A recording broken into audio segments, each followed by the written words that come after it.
The biggest error I see in any discipline is people taking on too much, too fast. Depth over breadth, man. I believe in diving in deeply into a small pool of information. For instance, when you learn a new move in jiu-jitsu, learn something on one side of the body, learn it deeply, then learn it on the other side when you've developed that deep feel.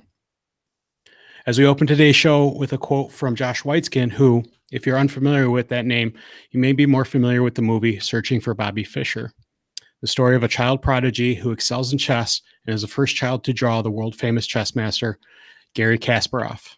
For those of you who do know the story of Josh Whiteskin, you know that by his late teens, Josh left the field of competitive chess to pursue his passion in martial arts and jiu-jitsu. Our guest today is no master of chess, but like Josh Whiteskin, Ross Cooper, a seasoned athletic trainer at the world-famous Detroit Country Day School, has split his time and role to become an athletic director. Ross, welcome to the Sports Medicine Broadcast. Thank you very much. And as always, we welcome Jeremy. Of course, it is good to be back here. I'm excited. I know John and I, everything's kind of overlapping, and we've had some other issues going on, and we just, you know what, we say we're not making excuses. We're just going to get it done. We're going to grab this thing and go for it. And so I'm excited to learn about this. And also one of the cool things, Ross, is that I've had some feedback on Facebook saying, hey, can you ask these questions during your interview? And so I look forward to getting those from Israel. And then there was a couple other people on there asking similar questions. So I look forward to sharing that knowledge and just gaining understanding from you. So thanks, Ross. Thank you. Yeah, as we go through these podcasts, I wanted to get a nice collection of athletic trainers and topics to cover that we're not just always talking about one thing. And I know one of the things that athletic trainers sometimes aspire to be are administrative professionals in athletics. And I'm lucky enough to have a friend of mine right down the road who has been, not only a colleague, but a friend, but, a mentor at times. And Ross, how long ago have you been, did you turn your role into that part-time athletic trainer and AD?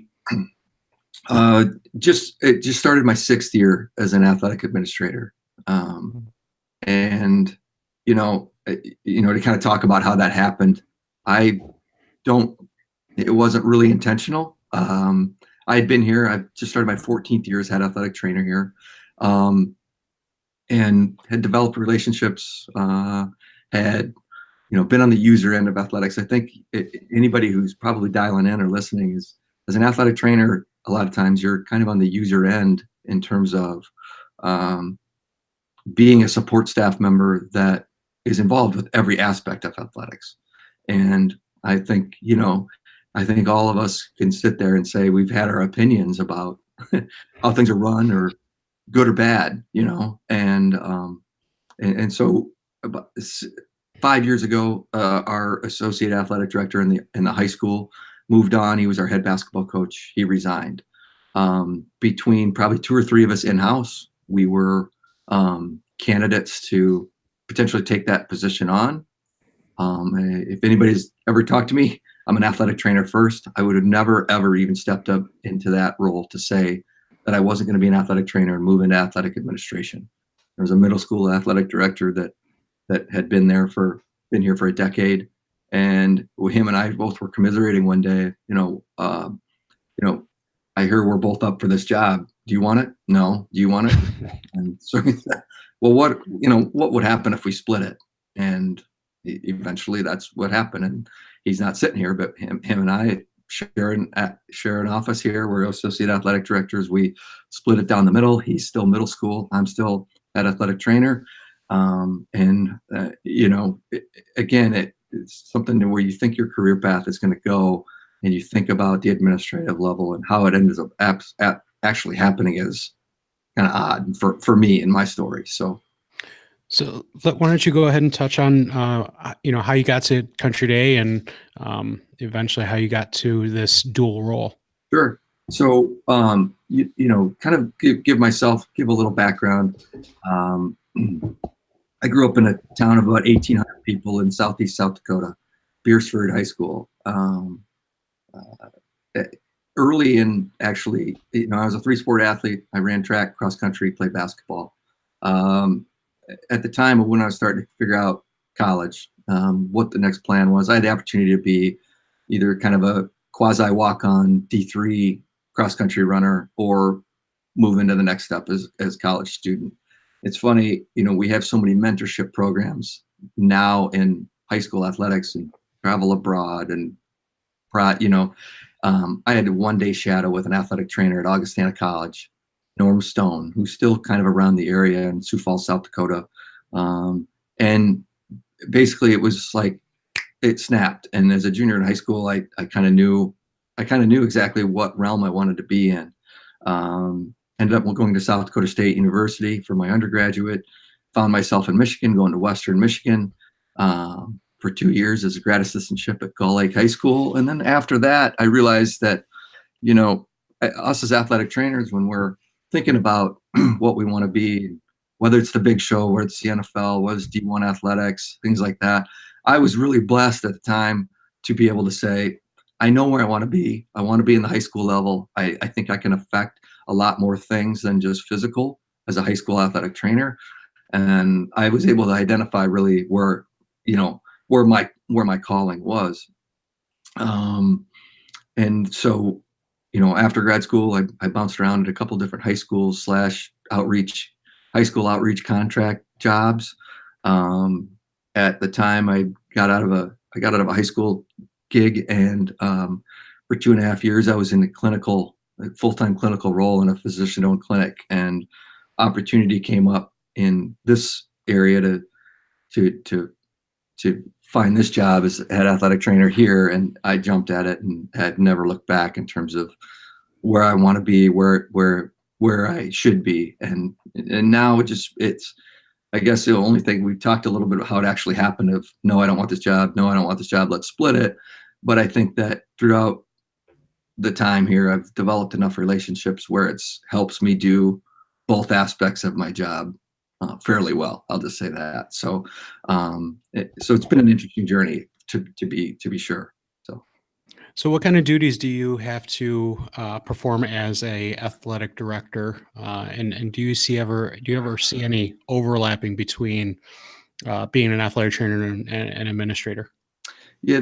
So the duties that on the administrative end, scheduling games, scheduling workers, scheduling refs, scheduling field time, all of the kind of the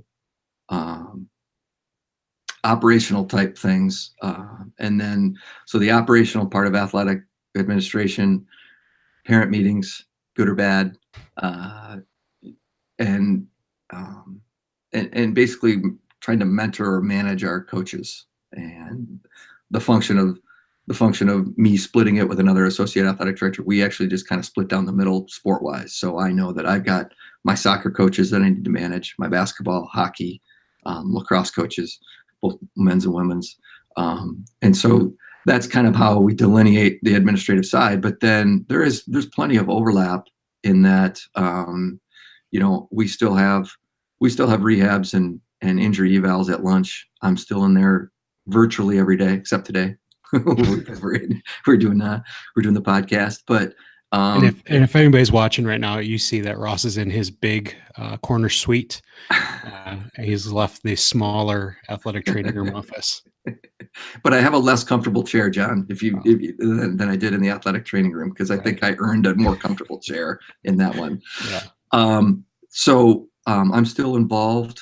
On a daily basis, I'm still involved with the middle of the day crowd, the after school crowd, and then really I can, when I'm and I'm blessed to have 2 outstanding assistant athletic trainers that work with me.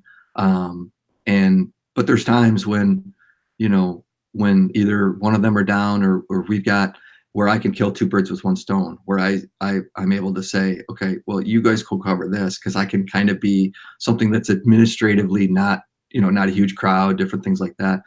I can do all of that and wear 2 hats. And it's good to kind of be that utility player within athletics, because as an AD, I'm running clocks sometimes. I'm running substitution tables at soccer games when somebody doesn't show up, or traffic, or things like that. So it is good to have kind of be a utility player within the department.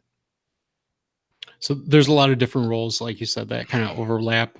Were you picking up some of those roles in your earlier years, and as I don't want to say just, but in your specific role as an athletic trainer that kind of prepared you for that?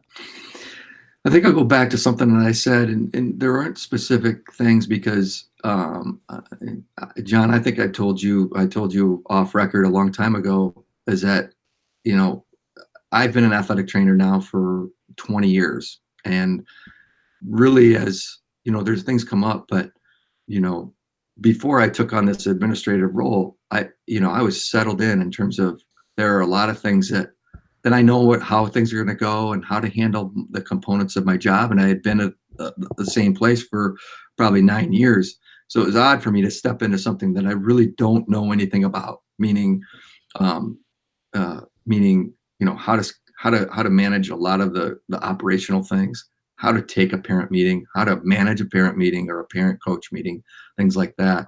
So to answer your question in a long form, no, not really. There wasn't really anything to prepare me for the administrative side, except that the relationships that I have that you maintain to effectively do your job in any walk of life is is key to success. So you know, I can, you know, I'm not pigheaded to think that I'm just going to know something. I'm a big question asker and things like that. So it's been a learn on the job for the last 5 years, and it's interesting to see once I've graduated a few kids that have come through when they were freshmen, and you know, it kind of tells me I've been able to kind of do the job, but you know, I had to live in it, and there was no training manual, there were things like that. So, you know, I would just say the knowing what I knew about when I felt as an opinion that something was run ineffectively, being on the user end of athletics, and the relationship component that, you know, I know how things affect other people. I think that's really the only thing that has prepared me for that administrative side of my job. So. Yeah, you know, we had talked about this with Kurt a couple weeks back, and the word that kept coming up was relationships, relationships, relationships, and you know, I even said it then that we're in a really good position as athletic trainers to affect a lot of people and you know, really uh, create relationships that have helped us do what we do. Sure. And you know, I would assume that in that position where you're doing more administrative things, those relationships have really cemented your ability to do certain you know, organizational things or administrative feats that you need to take care of.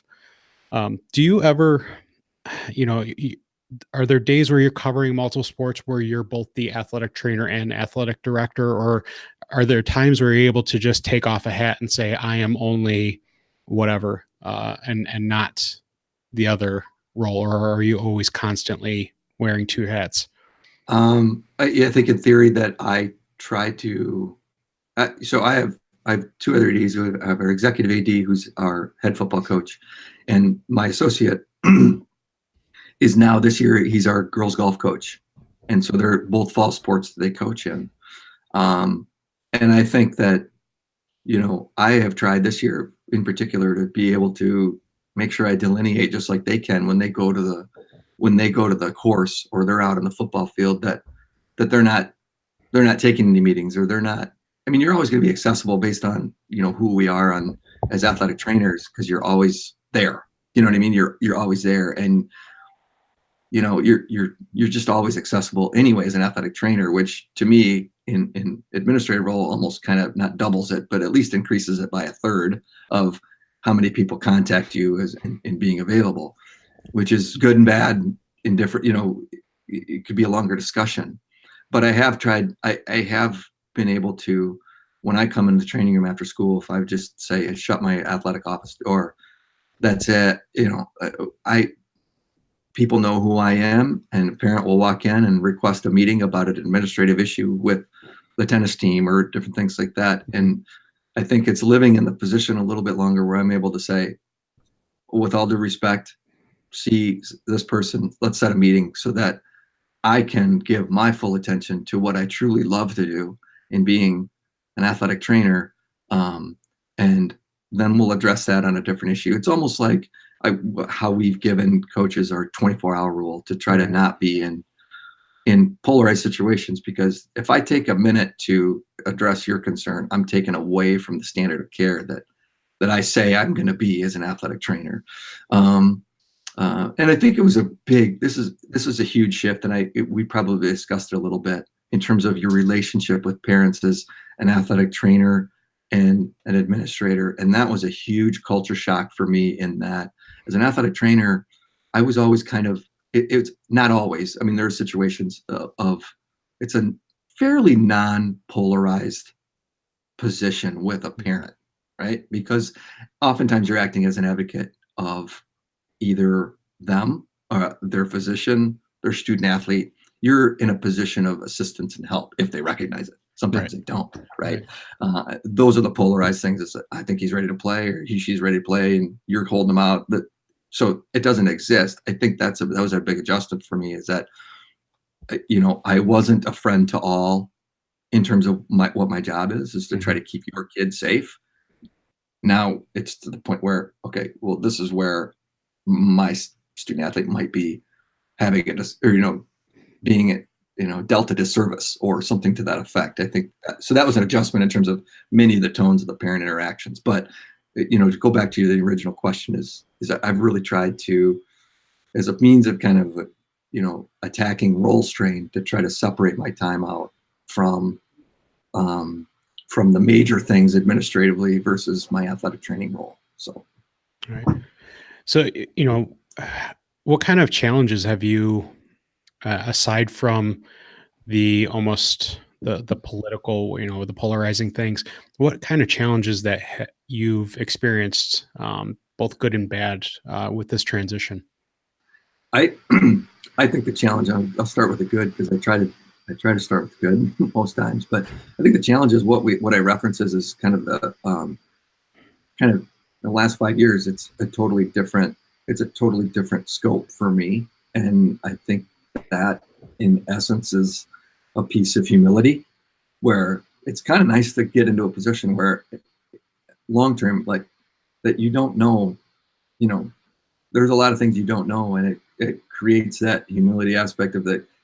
I think at some point when we feel like we're in a rut in anything, but as an athletic trainer, I felt like, I knew most of what there was to know about athletic training, about, Right. continuing education, and, been around just a little bit, but when you get great assistance, then you realize how much you don't know, by the way. Mhm. So Right. you get a little longer in the tooth in the athletic training, realm, you realize what you don't know. But I think the administrative side kind of added that piece of, okay, well, I got to kind of learn this new niche, and it's kind of a challenge. It's a challenge that I'm willing to take on.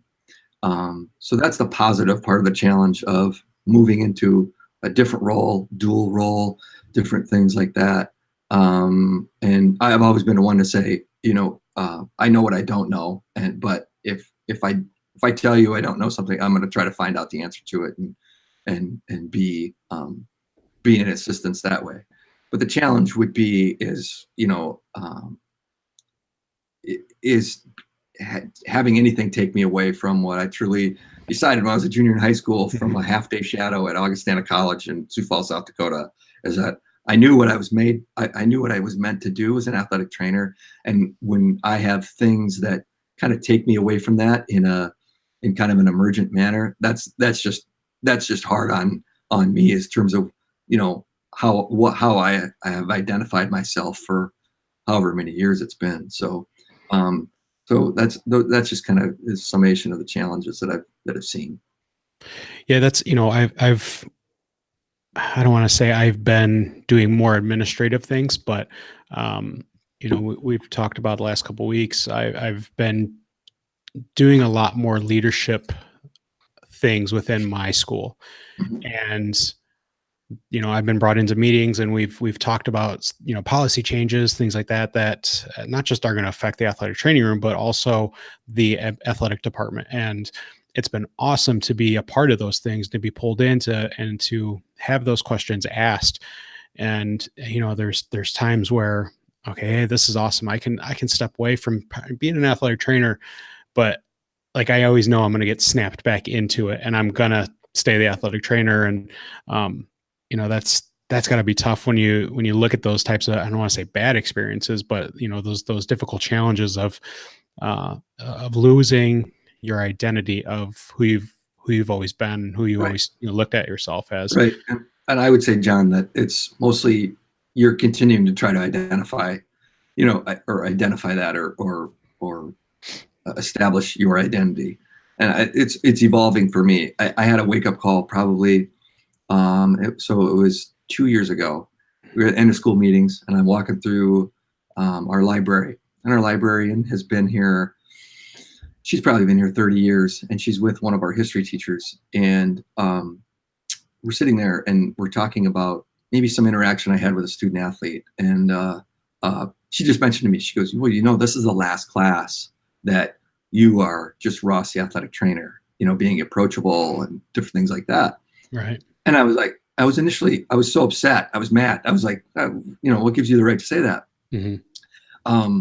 But I'm really reflective, and I took it back, and I'm like, well, that's kind of, okay, that's a new challenge, right? Where, are you maximizing every student athlete interaction, no matter what role you decide you're in? Meaning, if somebody thinks, oh, he's the AD, either says I get my varsity letter or not, or different things like that. Well, what am I doing in terms of maximizing every interaction with that student athlete, so that that is in at least not a positive light, because not all my interactions are going to be positive, but Mm-hmm. at least that I care. You know what I mean? So I think that was kind of a wake up call for me, and that kind of guides. I feel like that kind of guides me in whatever role that I'm involved in on a daily basis. So You kind of talked about the positive interaction. Do you deal with any disciplinary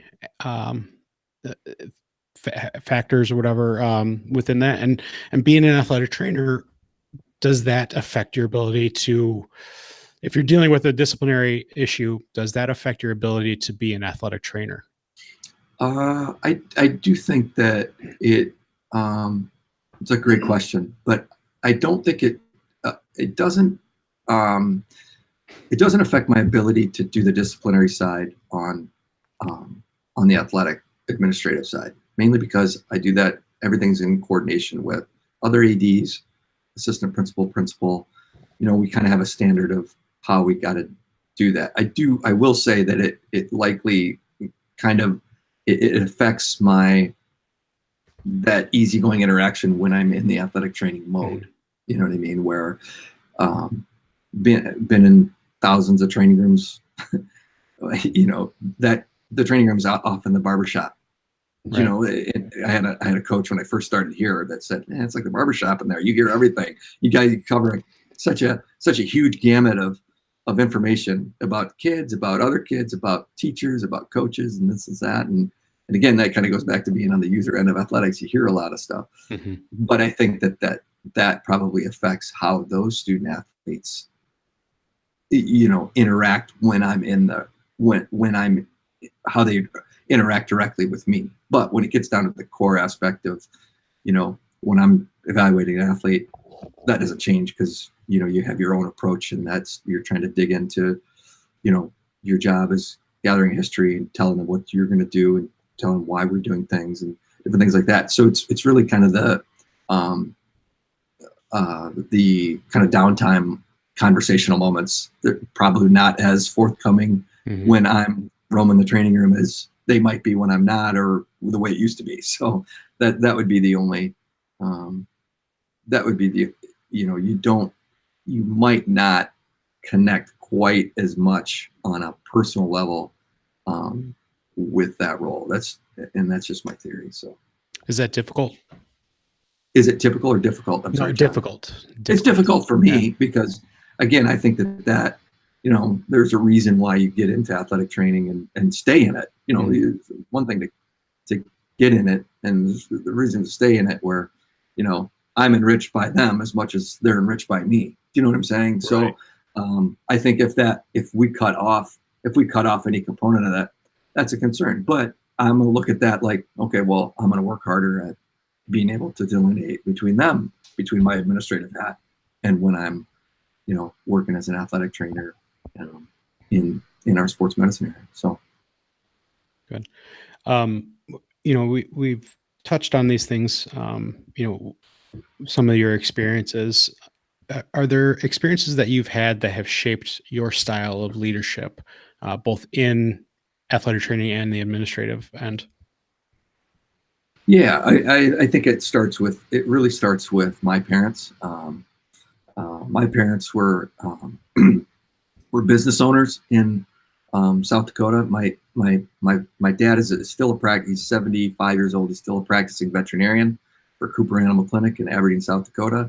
And my stepdad and my mom in Beersford, South Dakota, my stepdad's pharmacist. My mom ran her own aspect of that. She was a Hallmark card store owner. And so I learned a lot from them as just being, leaders within their own communities, pillars, advocates for civic leadership and customer service. If they're not having great interactions with people, they're not going to be able to provide for their family. And I think that I grew up in both of those environments where I was a part of that. They were both family businesses, and I would say I just learned from mentors in both my mom and my two fathers. But then, from Gull Lake High School to Hudson High School to Churchill High School to Ferndale High School to here, being exposed to a number of different leaders, whether it's athletic directors, principals, different things like that. I feel like I've just tried to glean from all of them because nothing's proprietary, and I kind of have tried to develop relationships with them. So I kind of know what worked and what didn't for them, or I can call them and say, what works for you in this situation and what works for you in this situation. So I think that, those are two foundational things, but then really, John and Jeremy, it's been trial and error. I mean, it's been trial and error. What's worked, what hasn't worked, and saying, well, that didn't go so well. I think maybe I'll take this approach upon reflection, So that's been an interesting part of the journey too, been a big aid in humility in that regard. So that leads me to the next question. Is there a trait that you've found that works best for you and the people that are around you? I think my trait, I would say, the traits that I would probably identify myself as my strategy is listen first, be approachable. And I think I succeed at that, but then at the point where being able to turn that into change and also being a person that leads by doing, meaning that I think that's the background of athletic training, is that we are stewards in a lot of different areas, helping our maintenance staff pick up chairs after a basketball game, or pick up a piece of trash, outside somewhere on one of the fields and different things like that. I think that that's always a critical point of no matter if you're mentoring kids, but being an active part of every aspect, not because of a certain title or history or how long you've been there or different things like that. So, but I think most of the people that work with me is I'm always going to listen. I may not always agree, but the viewpoint is valuable in terms of being able to shape exactly what approach you need to take to leading. So that's kind of my own opinion. What kind of changes have you made over the last 5 years? Probably, I think I want to ask more about policies at Sure. the high school and how have they, have they benefited athletic training, or have you used your athletic training background to help better a policy at the high school? I think that's a better question to ask. Yeah, no, I that's a great question. I think it's, I can kind of think of exactly, the first step that we put in right when we got here. When I came into the athletic office, we used to have a black book that was about this big, just huge. and it had everything written in, games, practices, different things like that. It was a big black binder. It's just like, we came in mid-July and basically tossed it in the garbage and just put everything on the Google document system, Google Docs, practice schedules, game schedules, all kinds of different things to just make it easier for everybody to access and keep my phone from not ringing as much to say, okay, well, where am I practicing this day and this day? And, you know, we rotate people around practices and all that stuff, all those things around. And so that's kind of an easy technological fix. But I will say it's helpful for an athletic trainer to be in an administrative role. And I'll give it just an example. And knowing that our listenership or viewership is athletic trainers, to be able to say to 3 coaches that want to practice on a Saturday or on Labor Day Monday because they have games on Tuesday, say, okay, I want you need to centralize what you do between this hour and this hour, because I'm not having myself or one of my athletic trainers come in and work a practice at 10 a.m., 3 p.m., and 5 p.m.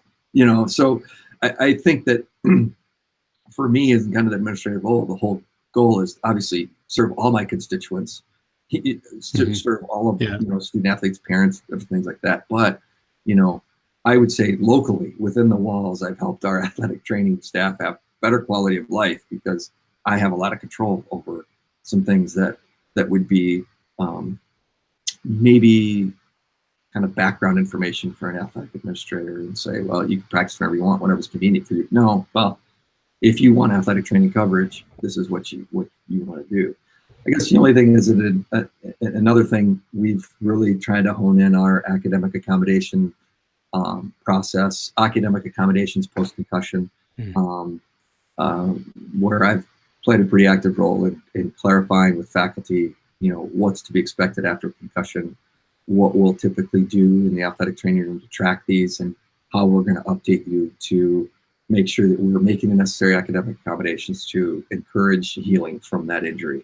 And so those would be probably the 2 main, you know, the scheduling aspect and sort of quality of experience for all of our support staff, and also, you know, really clarifying that we're working on the academic end to make sure that these concussions are handled correctly in the classroom too.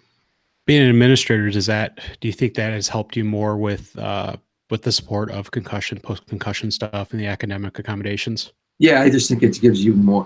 I just think it's probably really streamlined who I need to talk to and how do I need to address things.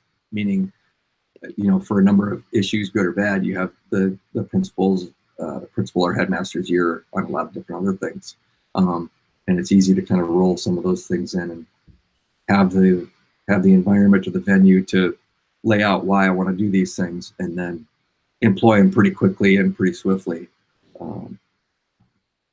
into the processes. So. That's good. I know a lot of people are probably out there right now just overjoyed to hear that you've been more of an advocate for the schedule changing. I know that's a big gripe for, man, if there's an athletic trainer that doesn't have a problem with a schedule, I would love to have that person on. Like, I wouldn't. I don't even know if that person exists. Like, we all have gripes about scheduling, but you know. And my 2 athletic trainers aren't different. They still have gripes, but they know who to come to.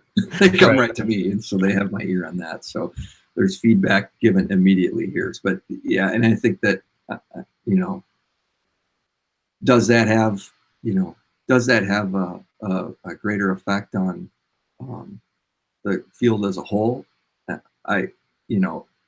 I'm still trying to identify what mode I would have to speak to athletic administrators about that.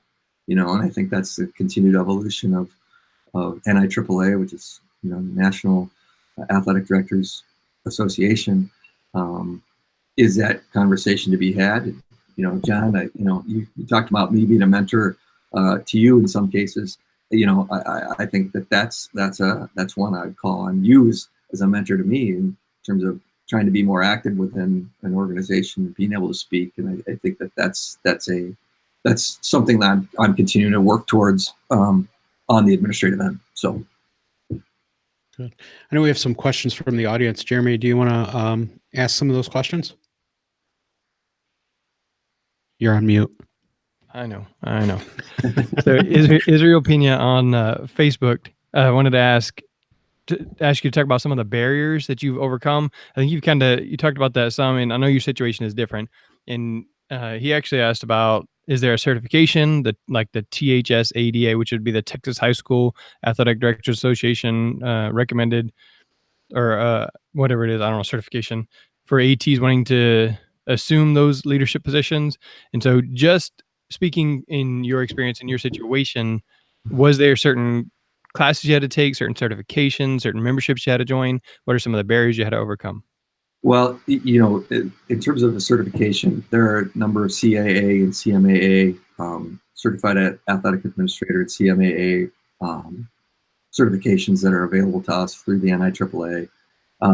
Myself, no, I haven't. I have not undertaken those. Merely, I think it's a time factor to be able to kind of plug that into what what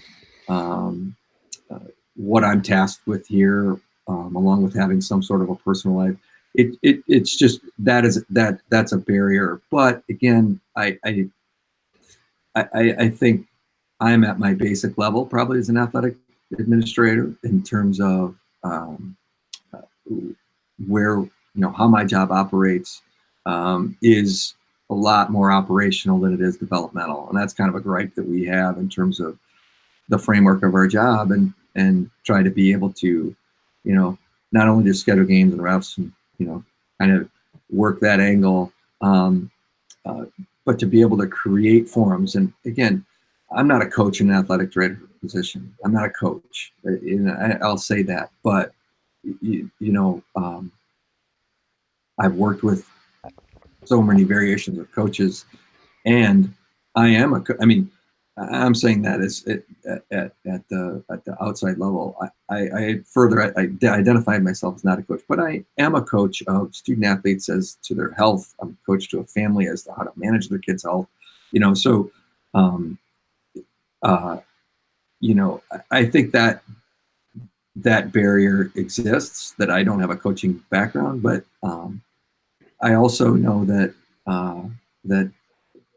everything that we do on the administrative side is relationships, and it's relationships based, and those certifications can come later, and we can rely on some of that stuff. But in our state, it's not stringent to the point where it's a required nature. Should it be? Possibly, and that might be helpful, and that might be a situation that can kind of guide me on my administrative journey. But at this point, it hasn't been a situation that I'm able to pursue at this point. So here at my school, Pasadena High School and Pasadena ISD, we have a campus coordinator who is at all the high schools, also the head football coach. And so I think part of that is the salary, the role, which, is questionable, but, they tie those two positions together, which kind of stinks for anybody else that would like to do administration. But then we also have a district athletic director. And, I talked to our athletic director before, Rodney Chant, about what if I wanted to take your job? What would it require? And he's like, you're probably going to have some coaching experience to be selected as an athletic director. Neither him or our current athletic director have had head coaching or head varsity football coach experience. And so it's one of those things, you probably have to have some sort of coaching experience, but maybe that's just in that one situation. Because maybe if you go to the right school, if you go just outside of where I am, there's several large high schools who have an athletic trainer who serves as an associate athletic director. Mm-hmm. And so maybe that's one role where you serve there for a while and then you go into the next option. So like Charlie Stevens or Richard Gregoire, both of those guys, they were athletic trainers and then they moved to the administrative role. And now they're serving as like the director of sports medicine for the district type thing. Right. And so I know you mentioned that yours was kind of like, here's this job, whoever wants it, kind of, that's how you were talking about it. And you and the other guy decided to split it, but just getting through the good old boy type system to where it's like, oh yeah, well, because I know you're going to get that. What kind of tips or words of encouragement do you have for somebody that wants to do that?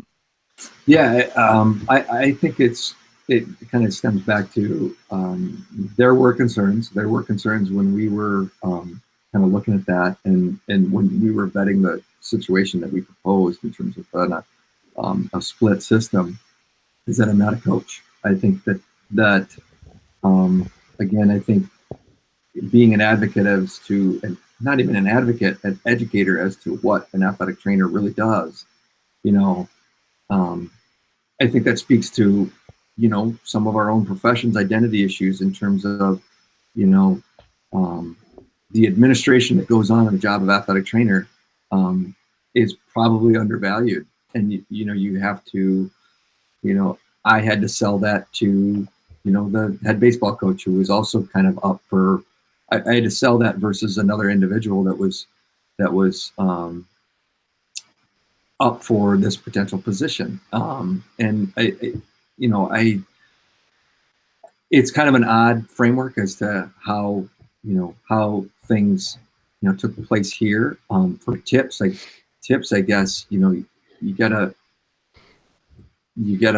value and sell the component of what you do to multitask to serve all programs, to mentor kids in a non athletic um, in a non-game or non-coaching situation. Mhm. Many of those quiet moments in the training room, in terms of garnering motivation, um, um, talking a kid through their darkest places after a season-ending injury. Um, I think those components, the non-seen components of our job, I'd say, are huge into identifying your own value, and knowing that someone who's chosen to someone who's chosen this profession and are able to do it for a long time and well, um, there's a reason, because you're a trusted ally, you're a trusted person, and you're an encourager, through some of the darkest moments. And if an athletic department, doesn't look at that as something that's very intriguing to have in an administrative role, then um, then that might not be a spot for me. You know what I mean? But I know that's easy to say from where I'm sitting, but I do think that when the you know when I kind of made the transition, it was because of the relationships and the equity that you build up as what you do as an athletic trainer. When we talked with Brandy Curry, she mentioned like she has a journal where she writes down in the morning her goals, and then like at night she reflects on them. And so that's one of the things that I think would be good is just taking down notes of how you've impacted people, but also one of the things you said, the value of the non-sport bias, because you as an athletic trainer understand all of the sports. You are participating in all the sports. You want all of the sports to do well. You don't have a singular focus of working only with football, because it's pretty obvious that the head football coach, his number one priority is football. Like if anything else is going on, then he's going to pass it off to somebody else or put it off to till after November or whatever. And so I think as an athletic trainer, you have that opportunity to say, I have experience with all of them. I know what it means to consistently work hard and work with multiple people throughout the entire course of the year, Mhm. not to slack off because I don't have time. I can't slack off. I haven't been trained that way, that now my season is done. Because as I was telling John, we had basketball practice start yesterday. Football still got 3 more weeks, Mhm. right? We don't have time to slack off. I think, oh, we have a Thursday game. I get to go home early Friday. Well, then there's basketball practice, right? Yeah. We know all of the sports. We work with all of the sports. So I think that's definitely another thing that you mentioned, but I'm not sure if it was clarified in that way. And so I just want to remember, encourage anybody that is looking at that. And then you talked about the relationships again, and that's all it is there too. Just the meeting people, interacting with people. Um, at first, like I didn't really have a good relationship with our athletic director, but then I said, you know what, I'm gonna just go talk to him. So I just at the games, I would always stop and say hi, ask about his family, vacations. They used to like they would go camping, so I went camp. I went camping because of them, but Yeah. I went camping, so we had something in common. We talked about some of the trips or places that they went to, and those kind of things. And they go to a church, and we talk about their activity involvement in church and those kind of things. And so I decided to be intentional to build that relationship, even though people still to this day will say that guy is not easy to talk to. He's not a people person. You're right. He's not. Yep. But I made that effort. I had that relationship with him. If I needed something, I could call him. If I had a question, I could call him. No big deal, right? Because I made that effort to make that relationship. And again, sometimes I'll go up to the press box and talk with the school board members or go to the school board meetings and just kind of show my face. That's not very often, but sometimes I do that, or we present something or give them something on School Board Appreciation Month. So all of those things go a long way for creating opportunity, or whenever your name comes up for that job, that Sure. you're recognized. You're like, oh yeah, Jeremy, he does so much in the community. He does, the mass CPR training. He takes kids to the rodeo, takes kids to college field trips. He has kids graduating. He's doing this. I think he's really involved with all of the sports and taking care of all the health. So let's give him a shot. Maybe it's an assistant role. Okay, fine. I'll take it. I'll take the assistant role and then move up from there. Yeah, exactly. I think, the equity component of, as an athletic trainer, as a background is, and, I had 8 years to kind of get ingrained into the fiber of the school and know a lot of relationships before even this opportunity presented.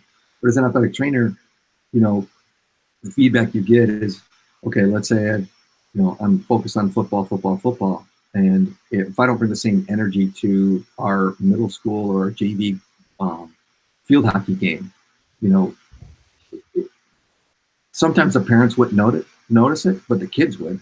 Oh, all he cares about is football. And so that's, and granted, football takes up a lot of our time based on the nature of it. But if you don't bring that energy to every student athlete that you're coming into contact with as an athletic trainer, you're not doing your job. And the same thing goes for now transitioning this role. I'm the guy that's like, okay, this is week 9 of football. If we, if week 9 of football, we've qualified for playoffs, we've got enough points to potentially host next week. Well, if our field hockey team wins tonight and they win Tuesday at our number Pioneer, they're going to be in the state finals on Saturday. And that's going to be, and I'm the guy that's the loudest in this office, which, it makes for interesting conversation to say, okay, well, you should probably do a Friday night football game so that our student body can get to that state field hockey game, because of my background of the equity component and no skin in the game. As an athletic trainer, oftentimes athletic directors are coach / ADs.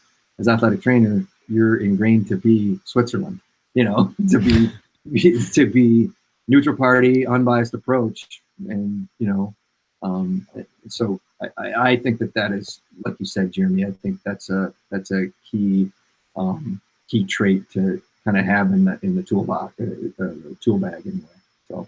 Yeah, it's so important to constantly bring energy and to have energy, and not just, you don't have to be the person who's always screaming and yelling, but to show it and to constantly do it. We had a meeting yesterday, and we had concerns about coaches in season were maybe having too much to do, and I said, hold on, I'm always in season.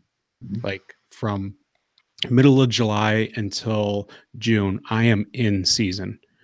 And that doesn't stop me or persuade me from doing anything extra. Mm-hmm. And, once I said that, I like it, those words just kind of came out of my mouth, and I was like, holy crap, I really am in season, and I have to constantly bring it. And the students, like you said, they know when you're not, bringing it as much as you should be or can be. They may not always call you out on it, but they know. And in our position, like you said, we always have to be in that role of constantly having energy and bringing energy, because we're there as advocates for our students. And I think sometimes that at times that in my time as an athletic trainer, I've underestimated the effectiveness of my energy to my end of the operation. meaning like that little component of you're stretching a girl out before a volleyball game and hey, big game tonight, let's go, let's do that, let's get after it. And if that's not, that little thing might just go, okay, well, I feel pretty good about. And it wasn't anything about technical, it wasn't anything about the treatment I provided, just being someone that recognizes that sometimes kids, that part of their brain hasn't quite developed in some cases yet, and that they just need to hear that little tiny piece of positivity that gets them going, and to say that to minimize that aspect of what we do with our kids is a disservice to our profession. So I think it's bring energy even when you don't have it. Right. Make it to make it a little bit, so but it I think that's always been my favorite part of being in the athletic training realm. So Nice. Somebody who wants to pursue being an athletic director. don't do it. Just kidding. I'm kidding. That's a joke. All right, long answer. What any suggestions you have for them, or any bits of advice? You're still shaking your head no. No, no, I'm not shaking my head because don't do it. I think that I think I'll just tell you, I was very fortunate coming into the situation that I came into, and I fully recognize it. Not because of our facilities and because of the resources that we have. When I took over for my predecessor, she had already gone. She had spent, probably 5 or 6 years just establishing what an athletic trainer does. And so when I came here versus some of the other places I went, there was so much of an educational component of what we do, why we do it, what we're held to. And I think that's key. There's a lot of things that guide us to say what we're held to as athletic trainers. That's an easy conversation to have with people, and why, what guides us. She had done such an awesome job of educating the community as to what an athletic trainer does, and what the policies and procedures were for having an athletic trainer in secondary school. And so when I got here, it was just like, okay, well, that list has been checked off. Now I just, I continue to talk about value. And John, we talked about this outside of tracking treatments and attaching CPT codes to it, and a matter of just internal, not as a presentation, but to talk to administration about, the value of our services to our student body and different things like that. And then, just talk about, what we do behind the scenes and how we help some of these families out in different ways. And so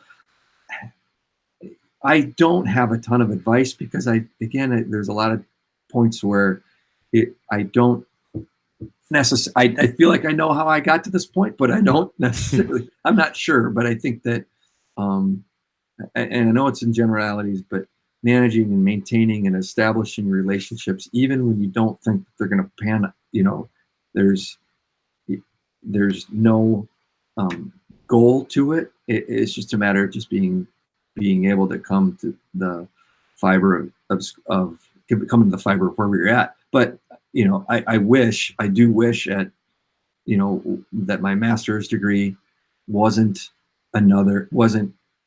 just another kind of an extension of athletic training. I get to the point, even now, being 43 years old, thinking, man, I would just wish that might have been either a psychology or an athletic administration, so that would have guided my career a little bit better. But it's about just maintaining relationships and selling what you do. It's we constantly keep coming back to that word relationships. I want to ask you, just before we jump off, what is your definition of a leader? Yeah, it's a good question, because I think I can. It's hard for me to identify, and couple of questions of, what do you identify as success, and what is a leader? I guess my definition for a leader is an advocate. And so I would say that, for me in my job, I'm an advocate for my school and its mission. As an administrator, advocate, that's the core of it, the school and its mission. I'm an advocate for a student athlete, in terms of a student athlete with a coach. If there's something I have to address with a coach administratively, I'm an advocate for athletic training, meaning in my administrative role, I am an athletic trainer first. And is my day geared around that? A lot of times administratively, 70% is administrative and 30% is athletic training. But I'm an athletic trainer first, and that's kind of that's at my core. And then I'm an advocate for myself, to say, an advocate for myself to know my limitations and know when I don't know something. And dang it, I'm glad you asked me that, because I'm going to try to find out the answer for you. And thus, I'm an advocate for my community in terms of saying, okay, I'm going to get you answers. Might not be the answer you want to hear, don't get me wrong, but this is why we come to this answer. An advocate for my family and others, and an advocate for everybody within our department, to say, do I know, how the schedule change is going to affect our equipment manager or our scorekeeper, moving into a late rainy night for a game, and do I know how that's going to affect? Well, I'm going to be an advocate for them and saying, okay, well, maybe I'm going to feed them, maybe I'm going to get a meal so that they Right. can eat, and try to be dialed into every part of our department. So advocacy is, can be taken a lot of different ways in a lot of different realms, but this might not be right, and might not write in a lot of books, but I feel like an advocate's kind of, I feel like I'm kind of a middle person, a facilitator, being an advocate for a bunch of different areas of what I do and parts of my life. So that's how I would define it, guys. What one word describes you as a leader? I'd stick with that, John. I would stick with that. I'm a listen first person, and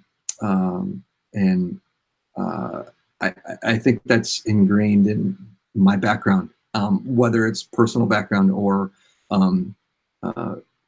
the athletic training background. You listen first. You're listening first to find clues about what's going to guide you as to what special tests I'm going to do, and I can get from a history. Pretty much 80% of what I'm thinking is going on. I've already gotten it from just a conversation of what I had with this student athlete, and so it's ingrained. But I think it's advocacy for me. Again, like I said, that's not selling a lot of books, but that's how I operate, and that's probably, you could probably poll the people that I work directly with every day, and they would agree with you. So Yeah, I think it's very important that you're always an advocate. I think the really good athletic trainers that are out there are constantly an advocate for their students, their coaches, their parents. Even when they are conflicting, you're always going to be an advocate for both sides.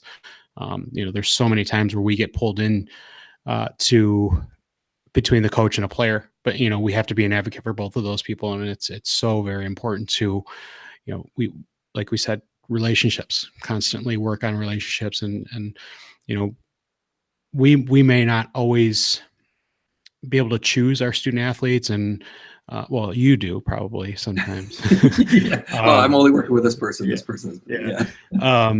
We may not be able to choose who we work with and who we work for or who works around us, but we can definitely always choose the relationships that we have with those people. And being an advocate for everybody is a great trait, I think, for a leader to have and constantly want to work for and work with people. Well, and I think that, I think that it's kind of an all-encompassing term for me, in that whenever we're in conflict resolution, you are an advocate. Okay. I'm going to take your opinion. I'm going to take your viewpoint. I'm going to listen to you. Okay. I'm going to listen to you, whether I agree with it or not. I'm going to listen to you, but I'm going to take your viewpoint into the equation. And then I'm going to go back to what I mentioned as being an advocate for the school and its mission. Well, here's why I think that rationale is flawed. And then I'm going to be an advocate for somewhere meeting in the middle and saying, this is a condition to let this is a condition that we're held to, and this is how we're going to move forward. And, and again, like I said, I've had enough terrible meetings. I've had enough, I've had enough subpar interactions to guide me to that point. That, the more I work in my job, is the less I feel like I know, but at the same time, if you're always honoring a viewpoint and trying to work towards a solution, you can't go wrong, whether, in any realm, whether it's athletic administration, athletic training, or something different, Right. So, Jeremy, do you have any more questions? I don't want to keep Ross too long. He's got two jobs to do. The last comment I think I have is both of you, John, you said you've been attending more meetings, and Ross, you were just talking about going to meetings. I think, honestly, that might be the hardest thing for me. Like, if I was to be more of an advocate, like Ross said, that I hate sitting in meetings. But if I want to be in effect and improve that next level, I have to be willing to put that aside and go to those meetings, right? So I have to be able to say, okay, it's uncomfortable for me, but I want to improve. I want to make this better. What does it take? So, Jeremy, I think, sorry to jump in, but, when John, you asked me what tips I had, and I shook my head because I really don't have a lot of great tips, but I will say that I'm professionally pesky, meaning, we did a training room build out, and there was an area that is now my hydro area that kind of sits around the corner from our office. And that was supposed to be slated for storage. And I just bugged our director of operations, our director of security. I said, when's that meeting? When is that meeting? When can I get in there? And be respectful, obviously, but be kind of pesky. Keep asking the questions in a professional way. And at some point you're going to move that forward, and I think that's, I think that would be my only tip. I can be professionally pesky and try to get to the point where I may not get everything I want, but hopefully we can get something that's trending in the right direction, So I like to end this series every day with a closing gratitude. I think I've said this before. A good mark of a leader is somebody who has gratitude and somebody who is able to share thanks. It is a good leader, and you've touched on it a lot today. Is having humility and being humble. Is there somebody that you would like to thank, or someone or something? You know what? I guess I have big thanks to the people that kind of guide me and not even professionally, but our executive AD. I talked to you guys about his dual role and head football coach, but just the component of balancing out the craziness of a private independent school with constituents of a community. Sometimes it can get pretty crazy. He has guided me a lot in terms of being able to take a step back, realizing what your role is, realizing that there's only certain things that you can control and there's certain things that you can't control. And I think from that aspect, he's counseled me down from the ledge in some cases in a lot of different scenarios. But most and my assistants or even assistants throughout the years that have kind of guided me through this transition, I would not be able to even think about getting into the administrative side of my job without having awesome people to call as coworkers and people that we've brought on over the years that we've had great right now. Andrew Hughes, Katie O'Connell, who are in my training room, Dana Ellenes, who's kind of an alum, Country Day alum.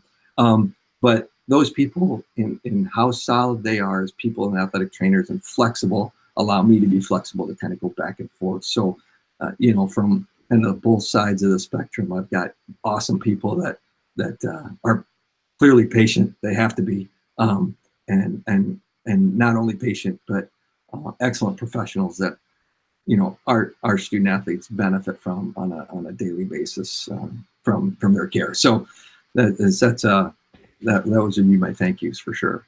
Good. I wanted to thank Dana myself, who is now my assistant, and she has been absolutely wonderful to work with. And I thank you for your guidance in helping her. And she's an absolutely wonderful independent athletic trainer, and she has been an amazing complement to who I am as an athletic trainer, and has allowed me to do things like this, to do the podcast, to step away and cover a different thing, and she'll stay back. And it's been absolutely wonderful having her on board at my high school. And so I wanted to say thank you to Dana. And as you had said, she had previously worked at Country Day, so it was nice to have something that we had in common that we're both able to work with. Yeah. It's been a great, John, it's been great to have us kind of branch out in a lot of different areas, but we've got a nice little family in the Oakland County area where we have a lot of people that have kind of gone back and forth between our two institutions, and it's really a pleasure for you guys to ask me to do something like this, and you guys, you guys are moving forward the profession of athletic training, and I, if there's any other point where I can be of assistance with that, I'd love to be on board. But kudos to both of you guys and everybody listening that are really trying to do the same goals that we have, every day, is educate people about what we do and really be leaders within the community in our positions. So. All right, so I guess that means I am up. Mm-hmm. I want to thank those people who are listening live. The one specifically I saw on the comments: Dennis Monk, Lizzie Ordenberger, Kelly Stutes. I know there's other people, obviously Israel Pena, for throwing in the comments and giving us some extra questions to ask. And so I know he also messaged me saying, thanks for asking my question. So he was listening, paying attention. And so Ross, you are making a difference, right? Because people are listening, people want to know, and you're giving them the answers. You're giving them, this is me, this is my story. So I really appreciate you being willing to jump on. John, again, thanks for thinking of the idea, incorporating Ross, and all the hard work you're doing. But my personal gratitude is I was, I'm kind of where I'm like adding sponsors type thing. And so I contacted Hoist, which is a hydration product, kind of like Gatorade. And like from the very first contact, their person, Rachel Trotta, she was like all on board, like, yeah, I'm super excited. I'd love to, be a part of what you're doing. Any way we can help, whatever we can do. And so it's just been really good to have somebody who's enthusiastic and who I'm not having to like beg to support and to help and to promote what we're doing here on the podcast. And so again, Rachel, thanks for being fully on board, for desiring to help and improve what we're doing as athletic trainers and here on the Sports Medicine Broadcast. This episode is sportsmedicinebroadcast.com/leadership Cooper. So again, for Ross Cooper, so it's sportsmedicinebroadcast.com/leadership Cooper. And so, John, you want me to close it out, or you got anything else? I do have a quote. I didn't get a chance to put it in the closing notes, but I'm glad I wrote it down as we start talking. Ross being new to that profession of athletic administrator, it kept reminding me of a quote from one of my favorite movies, Zoolander, and it's from Hansel, and he said, "Do I know what I'm doing today? No, but I'm here, and I'm going to give it my best shot." And that is one of the things that kind of kept resonating with me. I think it's a great way to end our show today. And, if we just go out there, give it our best shot, have enthusiasm, have energy, doesn't matter what role we get put into, as long as we are humble and continue to work on relationships, we'll be successful as leaders. I think this podcast definitely went about 3 minutes too long there, allowing you to add that quote in. All right. So for Jeremy, John, Ross, and the Sports Medicine Broadcast, that is a wrap.